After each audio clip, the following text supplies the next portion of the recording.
اس وقت کی گورنمنٹ نے بھرپور حصہ لیا. یہاں تک بھی ہمارے گورنمنٹ چلی گئی اس وقت کی کہ ان کو شناختی کارڈ بھی دے دیے گئے, انہوں نے پاسپورٹ بھی بنوا لیے, ان کو یہاں پر تعلیمی اداروں میں داخلہ بھی مل گیا, وہ یہاں پر کاروبار بھی کرنے لگے. اس طرح سے وہ یہاں کے شہری ہو گئے باقاعدگی سے کہ ان کو ان کی تخصیص کرنا, ان کو الگ کرنا تقریباً ناممکن. آپ نے کہا کہ جی افغانستان کے ڈی این اے میں پاکستان دشمنی بسی ہوئی ہے اور اسے آپ نے ایک مثال دی, لیکن دنیا جہان میں جو انٹرنیشنل ریلیشنز ہیں اس میں دوستی اور دشمنی جو ہے وہ مفادات کا کھیل ہے. مطلب ڈی این اے کی بات کرتے ہیں تو اس کا مطلب ہے کہ بات ذرا ڈفرینٹ ہو جاتی ہے نا. آخر وجہ کیا ہے کہ افغانستان جو ہے وہ پاکستان کو ریکگنائز نہیں کیا, اور ابھی تک اگر پاکستان کو ریکگنائز نہیں کر رہا ہے نا پریکٹیکل پہ, تو اس کا کوئی ریزن ہوگا نا. ڈی این اے میں کہاں سے آیا؟ ہاں, بہت عمدہ سوال ہے آپ کا.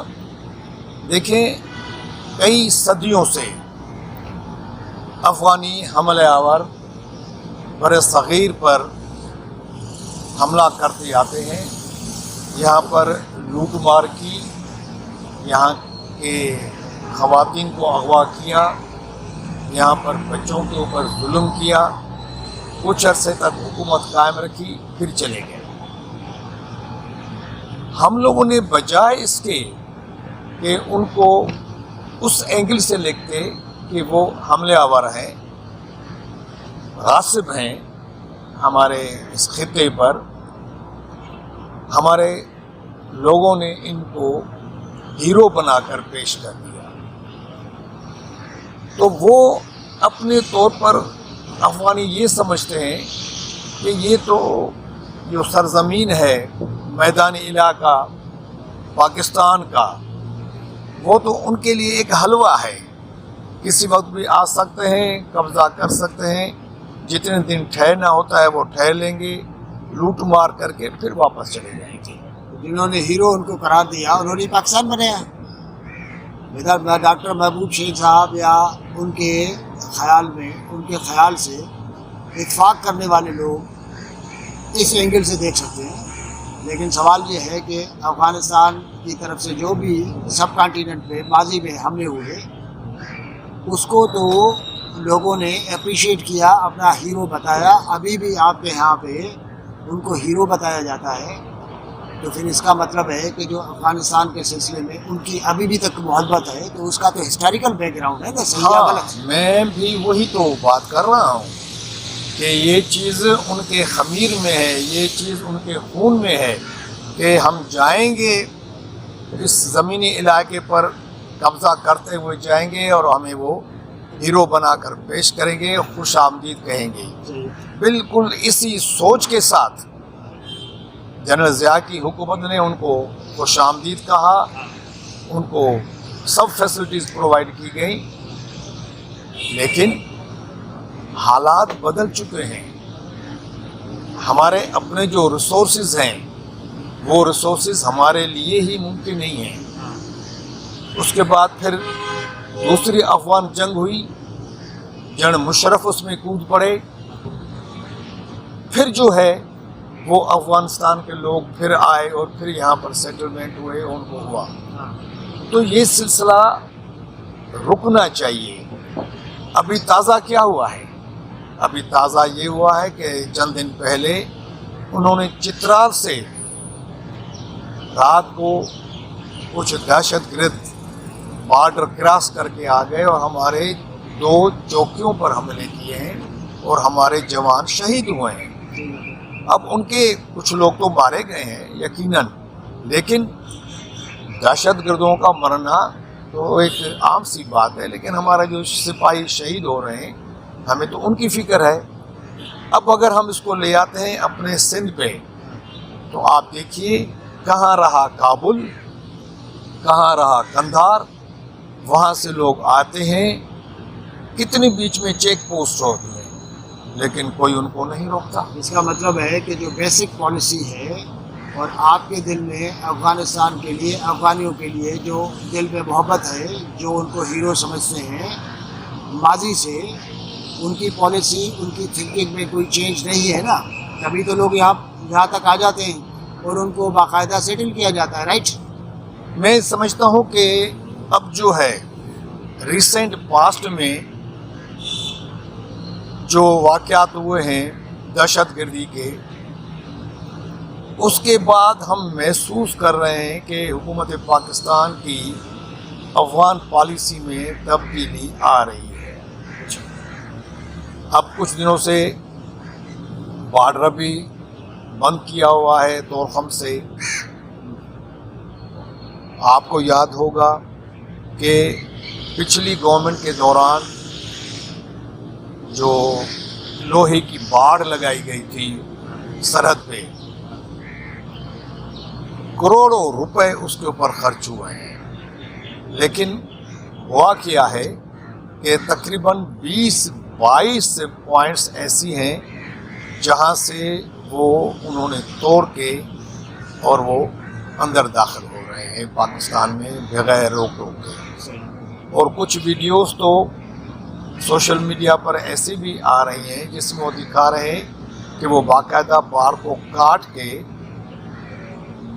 گاڑیوں اور ہتھیاروں سے لیس ہو اندر داخل ہو رہے ہیں، اور ایسی وہ جگہ ہے، ایسے اسپاٹس ہیں جہاں پر شاید ہماری طرف سے کوئی پیٹرولنگ یا چیکنگ نہیں ہے، اور وہ آرام سے وہ ہر جگہ ممکن نہیں ہے، لیکن شیخ صاحب بات یہ ہے کہ یہ باتیں بالکل ٹھیک ہیں، لیکن سوال یہ ہے کہ آپ کہہ رہے ہیں کہ جی افغان پالیسی کے سلسلے میں ہمارے پاس چینج آ رہا ہے، اس کا انڈیکیٹر کیا ہے؟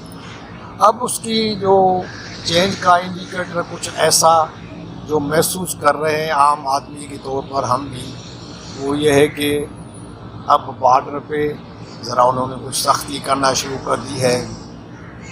یہاں سے جو چینی اور آٹا اور دوسری چیزیں اسمگل ہو کر جاتی تھی، اب اس کو روکا ہے۔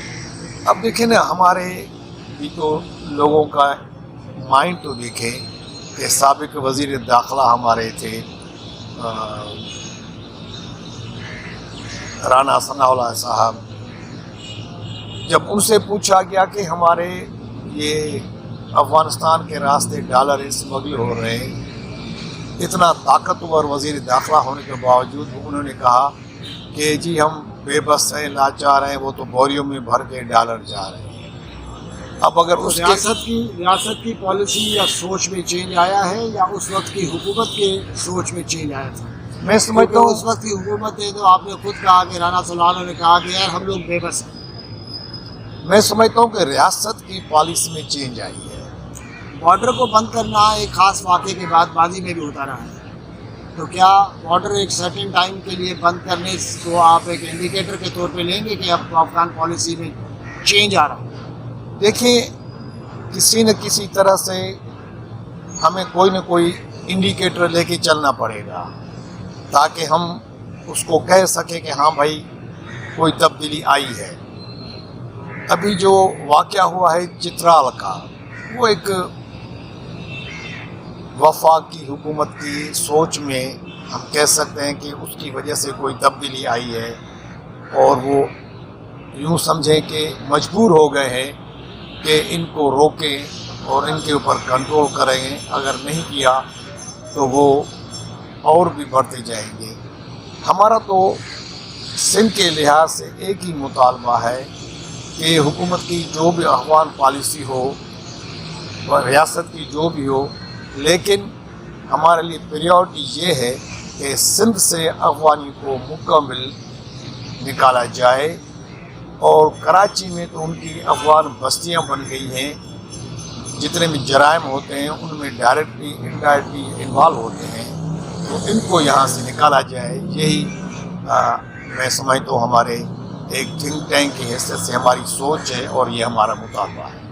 لاسٹلی مجھے بہت بریفلی بتائیے کہ نہ صرف سندھ ویژن بلکہ سندھ کی ساری پولیٹیکل پارٹیز، خاص طور پہ سندھی پولیٹیکل پارٹیز یہ ڈیمانڈ کرتی ہیں، ڈیمانڈ تک یہ معاملہ رہے گا، یا آپ سمجھتے ہیں کہ ملک کے جو اصل پاورفل کوارٹرز ہیں ان سے بات کرنے کی بھی ضرورت ہے، کیونکہ بہت سارے لوگ کہتے ہیں کہ جی آپ بات تو کسی سے بھی کر سکتے ہیں.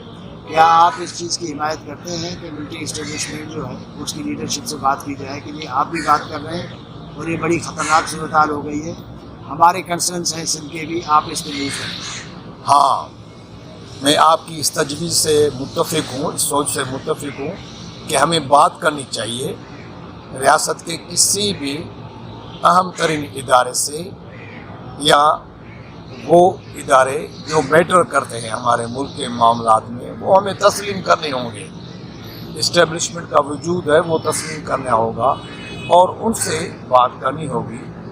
اور ہمیں امید ہے کہ ہمارے جو کیئر ٹیکر پرائم منسٹر ہیں ان کا تعلق خود بلوچستان سے ہے، وہ بھی ڈائریکٹلی افیکٹڈ ہیں افغانیوں کے یلغار سے، ان کے آمد سے، اور جو ہمارا جو چمن کا بارڈر ہے وہاں سے جو اسمگلنگ ہوتی ہے، چیزیں جاتی ہیں، اس سے ڈائریکٹلی ہیں. اور اس وقت جو کوٹیا میں چینی کی قیمتیں اور دوسری ہیں وہ ان کے پاس براہ راست انفارمیشن ہے. تو آپ سمجھتے ہیں کہ بات کرنی چاہیے؟ بات کرنی چاہیے، بالکل بات کرنی چاہیے. تھینک یو سو مچ شیخ صاحب.